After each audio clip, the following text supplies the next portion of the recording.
I loved his comments. Shady, you're a former teammate of you. I played with his brother. I just know Trav. But I love his comments because you cannot cheat the game of football. And Travis Kelce's comments seem to me as though he's aware you can't cheat the game of football. Kelce said, if I'm going to come back, I'm not going to halfway do it. If I'm going to come back, I'm going to be fully committed to coming back. Travis Kelce, by statistics, his play deteriorated this year, and it deteriorated the year before. As you get older, your game is going to deteriorate. The question is, can you slow down the deterioration of your game by how you approach the offseason? If we're being honest, Kelce will make more money by retiring. Oh, yeah. If we're being honest, Kelce will be more famous by retiring. If we're being honest, Kelce will have an easier life by retiring. The question is, Kelce, what do you want? I remember I wanted to leave for the NFL after my junior year, James Jones. I was tired of being in college. I'd played 3 years in college. I played every year with my brother. My brother 1 year older than me. My brother declared for the NFL draft. I wanted to declare the same year as my brother. But my coach, Will Muschamp, current coach at Georgia, he came up to me, he said one thing, Chase Daniel. He said this. He said, Acho, come back for your senior year and get drafted higher. He said, but you're not going to get drafted higher just because you come back. You got to come back, go to weights every day at 6 a.m. You got to come back, go to practice every day at 4 p.m. You got to come back and do prehab, not rehab, prehab to make sure you don't get hurt. You got to come back and you got to go to class to make sure you stay eligible. Then you will get drafted higher. Kelce, just because you come back, it seems like he's aware, just because you come back for another year don't mean you're going to a Super Bowl. Just because you come back for another year don't mean you're going to ball. Just because you come back for another year does not mean you're going to show out. You got to do all the grind in the offseason and then come back and do those things. Shady, I love the comments of your former teammate because he seems incredibly aware of what it will take, and he seems like he doesn't know if he's willing to give what it will take, and I love the self-awareness. Well, I think him and his brother went through this, so I think he can really talk to Jason about this decision. But, I mean, it's a hard decision for him. It really is. You're part of a dynasty that every year they're either in the AFC Championship game or the Super Bowl. So in his mind's like, okay, we'll be back for sure. That's just because all they do was do that. And the second thing is hard because, I mean, we all are not dating billionaires. You know what I'm saying? And it's like, if you look at his post-career, oh my God, it's huge. His future is bright. So you think about that, but one thing about being a really great player is hanging the cleats up. And I remember when I was young and I was in my prime, there was certain guys that would jump on the team that had great success in their career, right? But they was trying to, you know, steal a ring. And they wasn't really dedicated. And I said, yo, I could never be that. And when I hear him talk, he's saying basically, if I'm gonna play this game, if I'm gonna come back, I gotta make sure that it's in my 100% in my heart. I gotta make sure I'm giving all my teammates everything I have, every single play, every single practice, every single game. And I respect that, because a lot of people don't do that. I remember when my career was winding down, and I'm on my last 2 years, really my last year, and I wasn't extra with it, but I was in the coach, hey, coach, look, man, I'm watching tape, you watching tape. You telling me LeSean McCoy can't do that right there? I can do that what the running backs is doing. And dude's like, yo, why you tripping? We about to win a Super Bowl, dog. You got great stats. And I'm like, nah, I'm not here for that. So when I listen to Kelce speak, he's like, if I'm going to be on this team, I'm going to be a big contributor. And one thing I will say, yes, his stats has been declining. I would say that. But there's so many other players that had to change their game still to be successful. Jason Witten. I remember watching Jason Witten ball out, right, for Tennessee. Then he goes to the NFL, was doing the same thing. And then as he got older, going to retirement, I'm like, yo, he can't even run no more. And guess what? He's still getting open. Catches. So I think if Kelce comes back, I think he has to change his game a little bit because he's so talented that he can do that. And if he's going to give his chance to come back in this league, it's not going to be just to play for the Kansas City Chiefs. It's for to go to a Super Bowl. That's what they do. But he has to be committed, Shady, James Chase, to changing his game. Again, if you really watched on tape, and we all did at the desk, Kelce, for the first time, I suggest in his career, could not beat man coverage. He could not beat man coverage. Go back to the point where the Buffalo Bills had the audacity to put DeMar Hamlin on him because they no longer viewed Travis Kelce as a guy who could beat man coverage. Remember, DeMar Hamlin had a holding penalty on that pivotal play call. The Houston Texans said, hey, we're going to press you. The time Kelce got busy was in zone coverage and versus busted coverage. But Kelce this year, James and Chase, for the first time, he wasn't getting busy versus man. So like Shady said, Kelce will have to change his game, but you got to commit to doing it. Yeah, look, I know him personally. I was there when he was drafted. I was actually the one who threw him his first touchdown in preseason. Just so you know, I started the greatest tight end in history of the game's career. It was preseason, but we saw how special he was because on that play, he ran away from safeties. He ran away from corners. And the thing about Travis Kelce, a lot of people don't understand on the outside, he is such a team-driven guy. very focused, very serious when it comes to football. That's what sticks out to me. And it sounds like a guy, just hearing his comments, that wants to retire, but he's struggling with letting his team down because he is that team first guy. So the motivation factor, right? I want to speak into that. And you said it too. All the work outside of the games, that's the work that, like when I was about to retire after 14 years and I didn't even play really, that was the one that's like, you go to OTAs. All right, you're in OTAs, now you're in phase 1 of OTAs. Now you're in phase 2. Now you got to get on the field. Now you got to work out. Now you got to keep yourself in shape. Now you got to do just a little bit extra because you're a little bit older. Now, how do we watch more film? Because we got to change our game. Okay, we're not a man beater. Now, Andy Reid, when do you use them? Okay, you got to use them in zone beaters because you can't use a man, but he's a team leader. He's a captain. He's one of the OGs. He was there the first year Andy Reid was there. So him and they have a really great relationship. And then you get to off season. Like before the season, then those 6 weeks between June and July, you got to keep yourself in shape. And then training camp. Oh my gosh, I got to go back to St. Joseph, Missouri again, where training camp is. And I got to practice with these 3.5 hour, Shady knows how these practices are, these 3.5 hour, very difficult Andy Reid practices. And then in the season, I got to go through a 17-game season. Probably got to go through 20 games because we're making it to the Super Bowl. And we're going to, it's just a lot of the outside stuff. The teammates in that locker room, and the actual games are the best part. But it's that work that you must put in to get there. And Travis knows there's no cheating it. But it sounds like a guy that wants to retire, just reading between the tea leaves here, but honestly doesn't want to let his teammates down. I disagree on the want to retire. I think it sounds like a dude that's coming back tomorrow. Okay. You know when you're done. We all stood up here and we retired at once. You know when you're done. And you're not done because you can't tote the rock no more.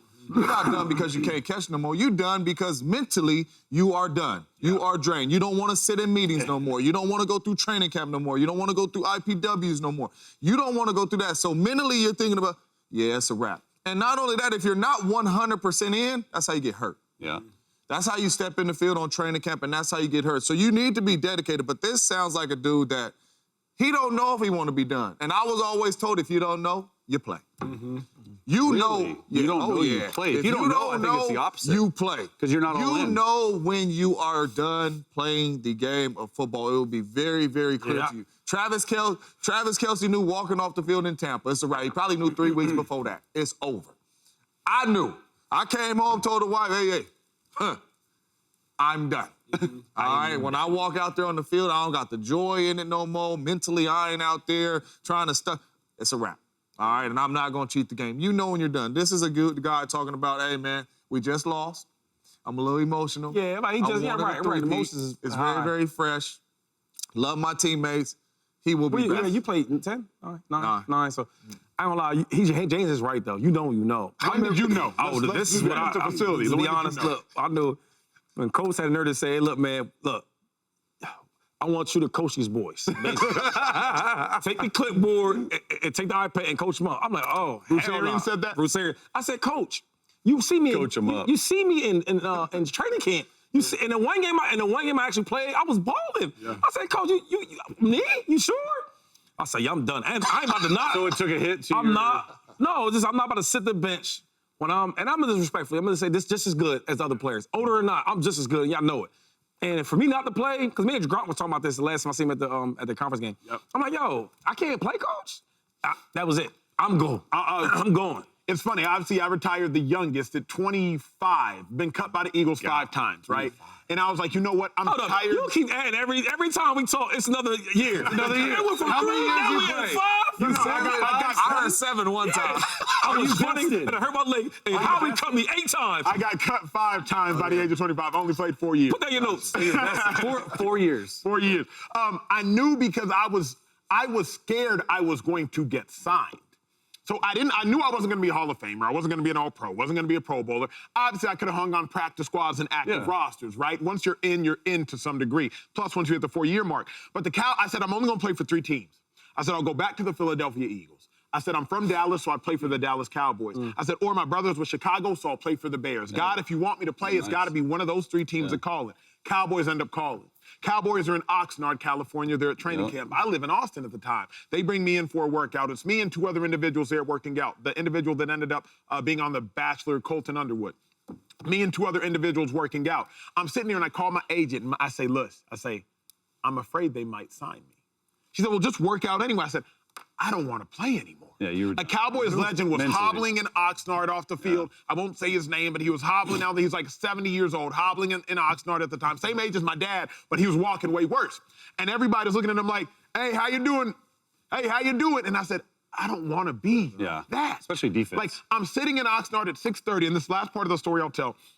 I go into the cafeteria, and Shady, you'll remember the cafeterias in the league, and it had the whole schedule. 5:30 a.m., wake up.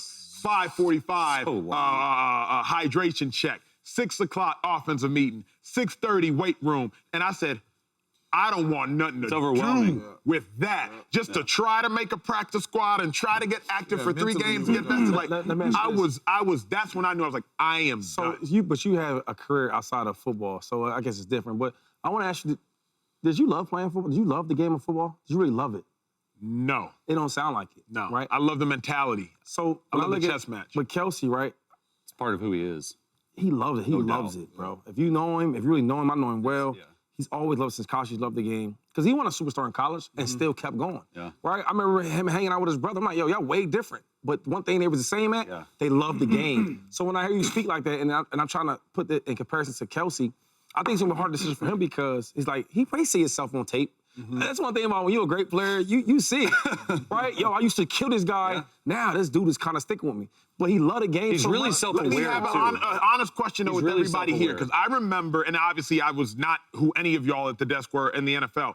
I remember going around the locker room, and I would ask guys, I said, hey, what's the amount it would take for you to retire? Not the high-level guys, not money? the shadies, the money. Because so often, like, the dude 35 to 53 on the roster, like, y'all were usually top 20 on the roster. Obviously, Shady, you were top 3 or top 4. James, you were top 20 on the roster. But the dude's, like, 35 to 53. So those last 20 people on the roster, for us, it wasn't as fun. Now, not Travis, but for us, like, we grinded. Like, and we're grinding.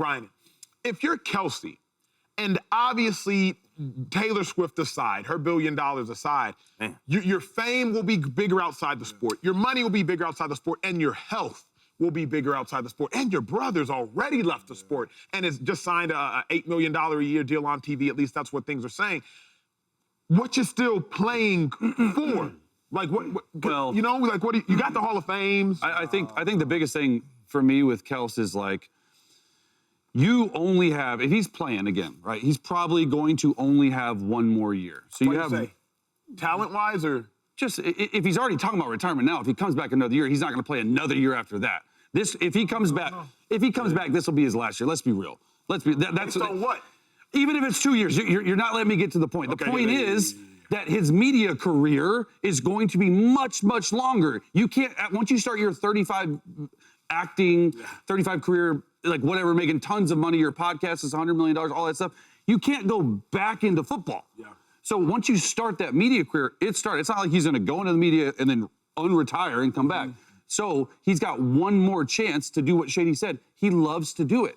So if he does come back, that's probably weighing on him. He understands it's a 35-year career until I'm dying, that I'm gonna be in media, in movies, superstar status, all that. He's got 1 more year to do that he absolutely loves. But not only that, number one, let's put the money to the side because it ain't about money for Travis Kelce. Yeah, he making all type of money. Travis Kelce could play for 5 more years, and his media career is still going to be sitting here waiting on him. Yes, it will. So it ain't no rush to get to that. That is going to be sitting there waiting on him. For me, when you retire and you step away from the game, at his age, making the money that he made, accomplishing what he's accomplished, do we have a chance? That's number one. The Kansas City Chiefs have a chance to go to the Super Bowl every year. So if you are on the Chicago Bears or the Carolina Panthers and you're having the career he's having and the media sitting there, you know what? We probably ain't even got a chance to make it to the playoffs. We rebuilding over here. That's another reason why you're retired. I don't see him walking away from the game because for the next 10 years, because that's how many years I'm thinking, assuming Patty gonna play, at least 10 more, he's going to be there. They are going to have a chance to compete for games. And that's why I'm saying for him, number one, the coach going to take care of you at practice. Yes, he is. He's going to make sure you okay. You're a veteran. He's going to make sure. We talking about one-on-one coverage. The coach going to make sure we got 4 or 5 dudes that can beat one-on-one coverage. So Travis Kelce, just do what you do. It ain't like you're the number 1 option. And you have a chance to compete for Super Bowls. I know a guy because I was one of them dudes that was talking when I was done. And the people around me, he's done. you're done. They knew. This is not talking like a dude that he's done. It's not about money. He has a chance to compete for championships. I think he's coming back. Let me just ask you: Are you okay with being a diminished player? Like at that point in your career, because you know you're not going to get the stats that you have. He had 3 total touchdowns this year. Are you okay going back and putting in all that work and not being the focal point? Yes. Because I can't answer that. Superstars can. But I do think that Andy Reid's going. First of all, he's so great to the Chiefs, right? Andy Reid's such a great person and good coach. He's never going to cut him, right? No matter how bad it gets. And I will think that they'll have different packages for him. Yeah. He might not be Kelce getting 100 targets and all that, but he's going to have some meaningful plays, and I think they can still do that. But he ain't been the vocal point the last 2 years. He hasn't. Any other dude. He still had 900 yards last year. I know, but I'm just saying. You talking about vocal point with him? He's been the second, third option. Do your thing, Kelce. We love you, dog. Do your thing, man. Do it. What up, YouTube family? Welcome to the facility. Thanks for watching, and you better be sure to hit that subscribe button if you want to get more highlights from the show and all of our exclusive content.